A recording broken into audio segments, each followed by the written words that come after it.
ज़ोहर में कितनी नमाज? जितनी नबी ने बताई। असर में कितनी? जितनी नबी ने बताई। मगरिब में कितनी? जितनी नबी ने बताई। तरावी कितनी पढ़ें? 20 या 8? न तेरी 8 न मेरी 20, जितनी जनाब मोहम्मद रसूलुल्लाह सल्लल्लाहु अलैहि वसल्लम ने बताई। मेरे भाइयों, ये नमाज पढ़ने जा तो रहे हो, लेकिन ये अकीदा दिल में रखो कि हम रसूलुल्लाह के तरीक़े पर नमाज पढ़ेंगे। नमाज से पहले वज़ू, वज़ू से पहले पाकी। आप खुद पाक हों पहले, और फिर छोटी नापाकी क्या है? वज़ू। वज़ू बनाकर छोटी नापाकी को दूर कर दो, उसके बाद जाइए आप नमाज पढ़ने के लिए।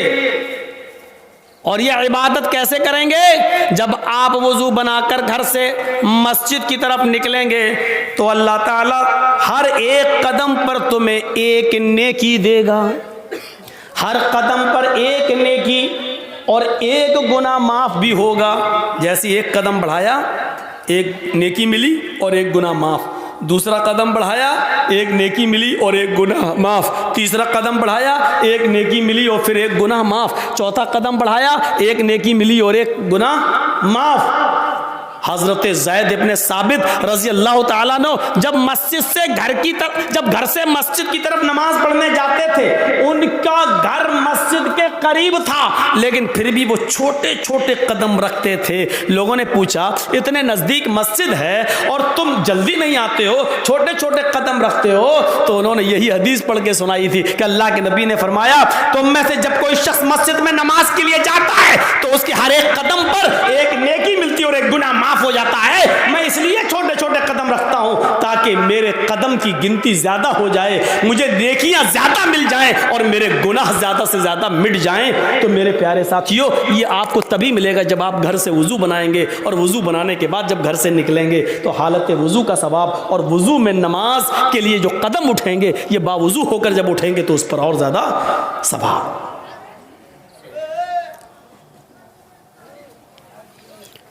तो अल्लाह को पहले सबसे बड़ा मानो। जिन्होंने अल्लाह को सबसे बड़ा मानकर अपना कारोबार, अपना बिजनेस बंद कर दिया, वो मस्जिद की तरफ जाएं। मस्जिद की तरफ जाने वालों, अगर अल्लाह के लिए इबादत करने जा रहे हो तो ठीक, वरना मत जाओ। और अल्लाह के लिए इबादत करने जाने वालों, अगर यह इबादत जनाब मोहम्मद रसूलुल्लाह के तरीके पर करना है तो ठीक। अब ये तीन चीजें बताने के बाद अब कहा जा रहा है, सुनो, ये तीन चीजें, अल्लाह को सबसे बड़ा मान लिया और इबादत अल्लाह के लिए करने जा रहे हैं, और यह इबादत नबी के तरीके पर करने का इरादा है। नबी के तरीके पर, नबी ने जैसे बताया है। शाबाश बेटा, ले लो, लो, हम बैठ गए, लो। ये लड़का आगे चल के क्या बनेगा बताइए तो?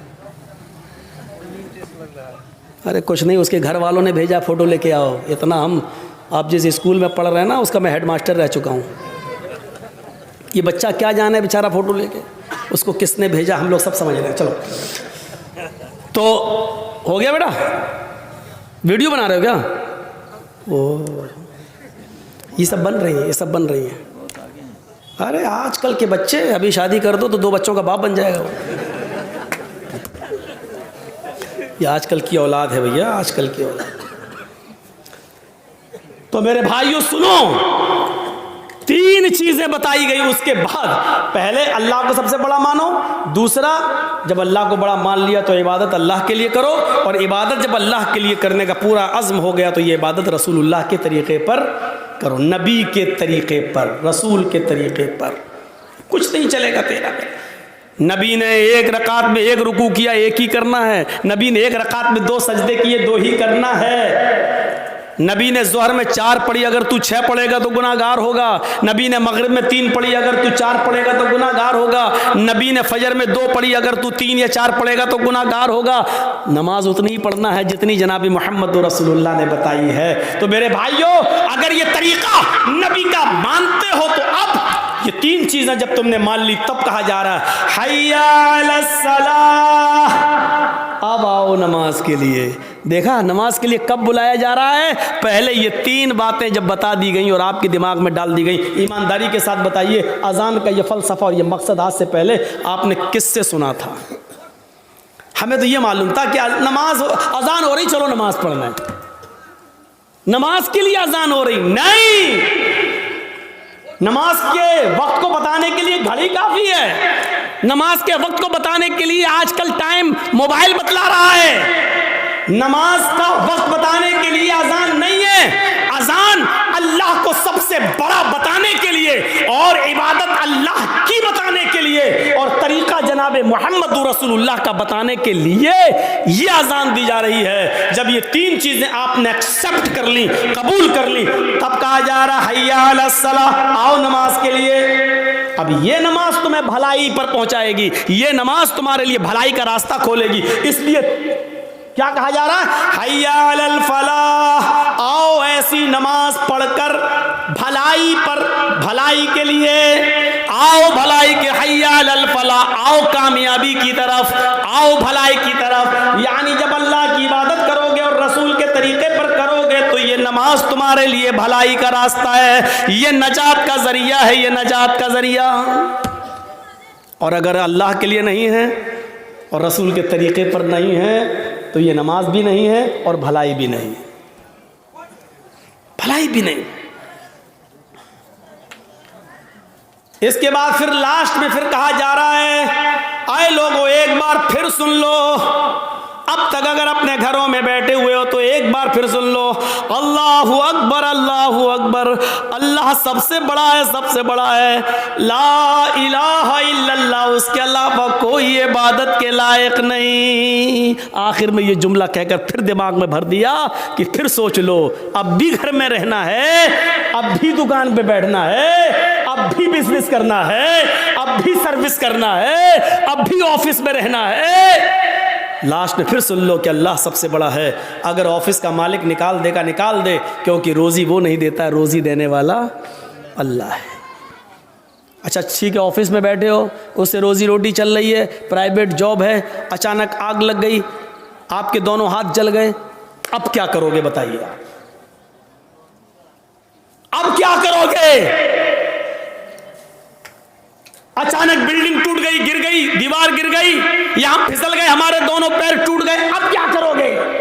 आप तो ऑफिस को सबसे बड़ा समझे थे ना, इसलिए तो नमाज पढ़ने नहीं आए थे, अब क्या करोगे? सेहत का कबला मर्जी, अपनी तंदुरुस्ती को, अपनी जवानी को, अपनी बीमारी से पहले गनीमत जान ले और अल्लाह की इबादत कर ले। तसव्वुर करो, अजान का मकसद ये है, इसलिए होती है ये अजान, इसलिए दी जाती है ये अजान, ताकि अल्लाह का सबसे बड़ा होने का तसव्वुर हमारे दिमाग में रहे और अल्लाह की इबादत करने का तसव्वुर हमारे दिमाग में रहे और इबादत जनाब मोहम्मद रसूलुल्लाह सल्लल्लाहु अलैहि वसल्लम के तरीके पर करने का तसव्वुर हमारे दिमाग में रहे। दुनिया में बहुत से नबी आए, सुनिए, और हर नबी पर नमाज फर्ज थी, हर नबी पर नमाज फर्ज थी। हजरत इब्राहिम अलैहिस्सलातु वस्सलाम ये कहा करते थे, इन्ना सलाती व नुसुकी व महयाया व ममाती लिल्लाहि रब्बिल आलमीन, मेरी नमाज, मेरी कुर्बानी, मेरी जिंदगी और मेरी मौत अल्लाह के लिए है। कुरान कह रहा है ना, इन्ना सलाती व नुसुकी व महयाया व ममाती लिल्लाहि रब्बिल आलमीन, मेरी नमाज, मेरी कुर्बानी, मेरी जिंदगी, मेरी मौत किसके लिए? अल्लाह के लिए। इसका मतलब यह है कि इब्राहिम अलैहिस्सलाम पर भी नमाज फर्ज थी। जब अपनी बीवी हाजरा को और अपने बच्चे छोटे इस्माइल को जब छोड़ दिया था बियाबान जंगल में, और जब चले गए बहुत दूर, बीवी और बच्चे की आंखों से ओझल हो गए, तो इब्राहिम अलैहिस्सलाम ने जो दुआ की थी, उस दुआ को देखो कुरान रिकॉर्ड करता है, और रब्बी इन्नी अस्कंतु मिन ज़ुर्रियती बिवादिन गैरि ज़ी ज़रा इंद बैतिकल मुहर्रम लियुकीमुस सलाह इलाहुल आलमीन। अल्लाह रब्बुल आलमीन, हमने अपनी बीवी को, हमने अपने बच्चे को एक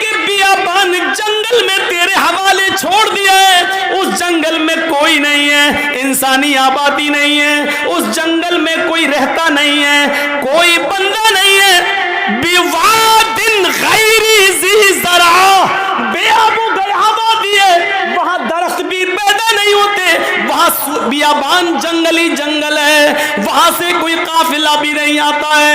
थोड़े बहुत दरख्त जो दिख रहे हैं उन पर परिंदों के घोंसले भी नहीं है, एक चिड़िया का भी पता नहीं है। ऐसी बियाबान जंगल में जो गैर आबाद है, गैर ज़ी ज़रा है, उस जंगल में हमने अपने बीवी बच्चों को छोड़ दिया है। इंद बैतिकल मुहर्रम, तेरे काबिले एहतराम घर के पास, जहां तेरा घर तामीर होगा, जहां हमें तेरा घर बनाना है, जहां खाने काबा को बनाना है, जहां किबला बनना है, जहां किबले की तामीर होना है, तेरा घर बनना है, ऐसे घर के पास हमने अपने बीवी बच्चे को छोड़ दिया है। लियुकीमुस्सलाह, ताकि उससे फैलने वाली जुर्रियत, मेरे बीवी बच्चे लियुकीमुस्सलाह, नमाज कायम कर सकें, नमाज अदा कर सकें, नमाज पढ़ सकें।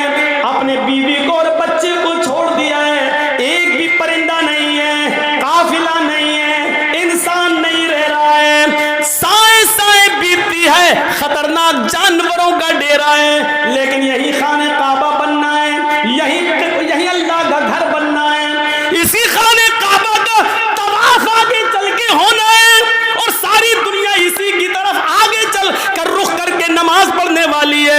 हमें इसी जगह पर अपने बीवी बच्चों को छोड़ दिया है, ताकि मेरी बीवी से, मेरे बच्चों से जो नस्ल फैले, जो तादाद बढ़े, जो संख्या बढ़े, जो आबादी बढ़े, लियुकीमुस्सलाह, वो तेरी लिए नमाज पढ़ सकें, वो नमाज कायम करें, वो नमाज पढ़ने वाले हों। इब्राहिम अलैहिस्सलाम ये दुआ कर रहे हैं, हमने अपने बीवी और बच्चों को ऐसी जगह छोड़ा है जो बिल्कुल बियाबान है, लेकिन हमने वहां इसलिए छोड़ा है, वहां तेरा घर है इसलिए छोड़ा, ताकि वो नमाज अदा करें, नमाज पढ़ें। कुरान की आयत से हमें पता चलना चाहिए कि नमाज की अहमियत क्या है। यही नमाज है। हजरत मूसा अलैहिस्सलाम को अल्लाह ने हुक्म दिया था, व अक़िमिस्सलात लिज़िक्री, आए मूसा तुम मेरी याद के लिए, मुझे याद करने के लिए नमाज कायम करो। पता चला कि ये नमाज मूसा अलैहिस्सलाम पर भी फर्ज थी, इब्राहिम पर भी फर्ज थी, नूह अलैहिस्सलाम पर भी फर्ज थी। ये नमाज लुकमान अलैहिस्सलाम पर भी फर्ज थी, और लुकमान अलैहिस्सलाम तो अपने बेटे से कह रहे हैं, कुरान कहता है या बुनैया अक़िमिस्सलाह, आए मेरे बेटे नमाज कायम कर। ये नमाज लुकमान और उसके बेटे पर भी फर्ज थी। रहा नबी अकरम का मसला, तो अल्लाह के नबी का मसला तो मैंने अभी बयान कर दिया। अम्मा आयशा कहती हैं, अज़ान की आवाज सुनकर मुझे हटा देते, मुझसे दूर हो जाते, ऐसा लगता जैसे मुझे जानते ही नहीं है, ऐसा लगता जैसे मुझे पहचानते ही नहीं है, कभी हमें देखा ही नहीं है, ऐसा महसूस होता है जैसे ये हमें पहचान ही नहीं रहे हैं। ये नमाज का हाल जिसको आज हमने बहुत हल्के में ले लिया है, मर्जी आई पढ़ रहे हैं। अगर नमाज के बारे में सही जानकारी मिल जाए तो उससे आप अंदाजा लगा सकते हैं कि बेनमाजी की मुआशरे में क्या हैसियत है। बेनमाजी के घर खाना खाना जायज नहीं है, बेनमाजी की शादी में शिरकत करना जायज नहीं है। अगर किसी लड़की की शादी किसी बेनमाजी से हो जाए तो उस लड़की का बेनमाजी पति के साथ रहना जायज नहीं है। समझाए, मानता है तो ठीक है, नहीं मानता तो अलग हो जाए। सवाल यह है कि वो तलाक ना दे तो तलाक देने की जरूरत ही नहीं है, क्योंकि बेनमाजी मुसलमान ही नहीं है। और जब मुसलमान नहीं है तो किसी काफिर के निकाह में रहने की जरूरत भी नहीं है। ये निकाह ऑटोमेटिकली फिस्क, अपने आप खत्म। बेनमाजी के हाथ का खाना जायज नहीं है, बेनमाजी के हाथ का पानी जायज नहीं है।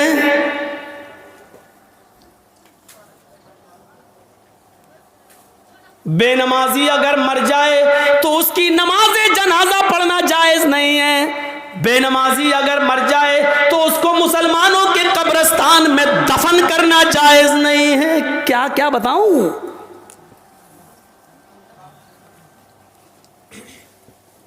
लेकिन सब चल रहा है। कितना बड़ा दिल गुर्दा है आज, जिसकी हैसियत ये हो और शादी के मौके पर हम ये ना देखें। पूछते हैं लड़की पढ़ी लिखी है? हाँ। कितनी? कुरान पढ़ी है। कितना बड़ा कारनामा है, कुरान पढ़ी है। और कुरान खुलता कब है? रमजान में। फिर पूरे रमजान तक बंद रहता है। फिर जब रमजान का महीना आएगा तब वो कपड़े से खुलेगा, धूल उस वक्त धूल साफ होगी। अपने जहेज के बर्तन रोज धोएगी। अम्मा की और बाप की तरफ से मिले हुए बर्तन रोज धोएगी। लेकिन कुरान जिस जुज़दान में लिपटा हुआ है उसको महीनों हो जाते हैं उसको साफ करने की नौबत नहीं। जिस तरीके से बेनमाजी औरत बेनमाजी आदमी के साथ नहीं रह सकती, उसी तरीके से नमाजी शौहर के साथ बेनमाजी औरत नहीं रह सकती।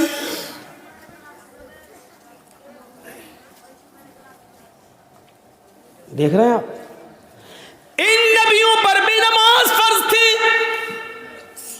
ये अलग बात है कि किसी नबी के ऊपर 2 रकात फर्ज थी, किसी नबी के ऊपर 4 रकात फर्ज थी, किसी नबी के ऊपर 3 रकात फर्ज थी, किसी के ऊपर 2 टाइम की थी, किसी के ऊपर 3 टाइम की थी, सुबह दोपहर शाम, और किसी के ऊपर 5 टाइम भी थी, किसी के ऊपर 4 वक्त की भी नमाज फर्ज थी।